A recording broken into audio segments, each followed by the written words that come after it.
In this session, what we're going to do is we're going to look at one of the all-time favourite spey casts, which is the single spey cast. And the single spey finds its roots very close to the jump roll, in as much as in one continual motion, what we do is we lift up into position, place a line on the water, and then we apply the forward delivery.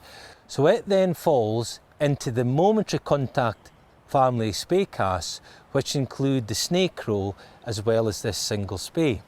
Now we must look at loop formation here, because from a jump roll position, what we do is we lift up in this ascending lift into position. We lift up, only ever lifting the rod tip up, and the benefit is that we get a very dynamic pointed loop behind us, and the other important thing is that the line lands on the water straight all the time. So at the same time as we're putting that diagonal ascending lift, there's one very small and subtle improvement. At the same time as you go upwards, go slightly out. And what you will see is that very easily throws the tail of that line out.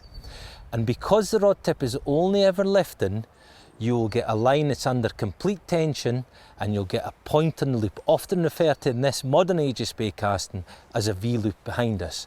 It is an extremely effective way of doing a superb single spey. You're looking at the lift, the continual lift, slightly out, position, forward delivery there. And you can see that it's sailing out. And you know the main thing is, it's minimal effort.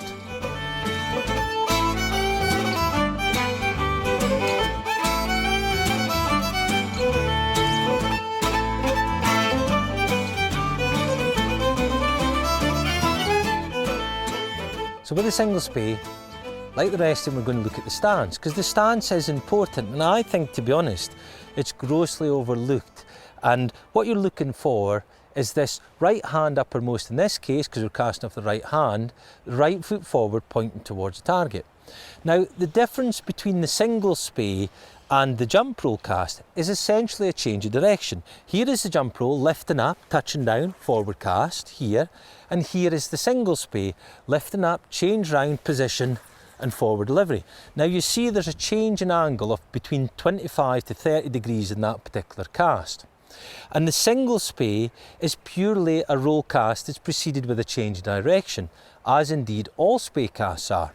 Now I can jump roll this here, back downstream easily enough, but the problem is, with my tail in the line pointing downstream, as I lift up and I try and go to that angle, what will happen is the line will foul on itself every single time.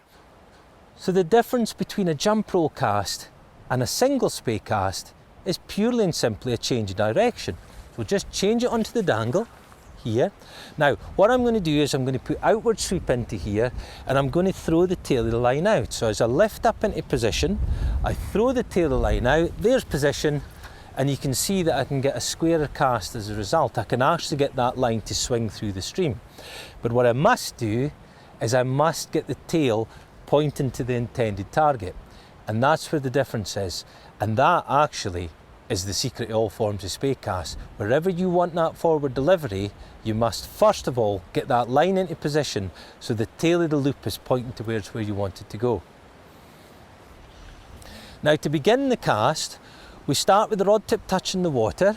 We have the right foot forward and the left foot back. We're looking towards our target. Very important. We lift up and we lift upwards and outwards to form that loop, to then apply the forward delivery. And it's important that we look towards this target. All spey casts that we do, we must really look towards where we intend to apply the forward delivery, because you want to channel all your energy through your body straight towards the position.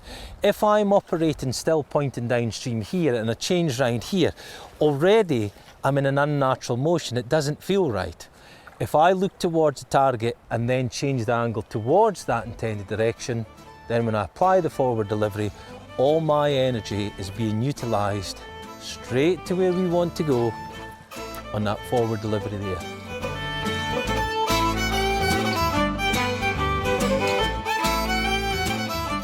Looking to touch this line just off our right shoulder here at 90 degrees, and ideally pointing towards the target. We'll just straighten this line out here. So we lift up here, placing off this side momentarily, and then we apply the forward delivery there, and forward cast there.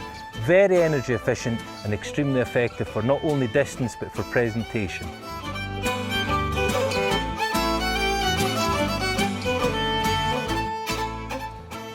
The single spey has many benefits to the salmon angler.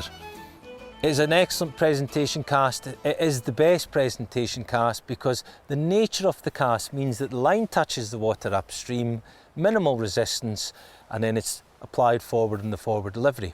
So it's excellent from a presentation cast because you minimise any disturbance on the water that you're about to fish. And I think actually that's a thing that's grossly overlooked in spey casting and salmon fishing, is how the actual fish see the fly. So from that point of view, it's excellent. The other thing with this cast is that it's very good for distance because in that one motion, as you lift up into position, you have as good an opportunity coming back here to form an energy efficient loop behind us to redirect for the forward delivery.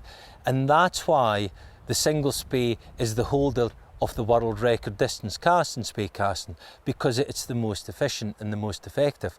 So you have presentation and you also have the distance that you can achieve. You can use this in a range of different conditions, although it is upstream orientated in as much as the line and the anchor sets up behind us.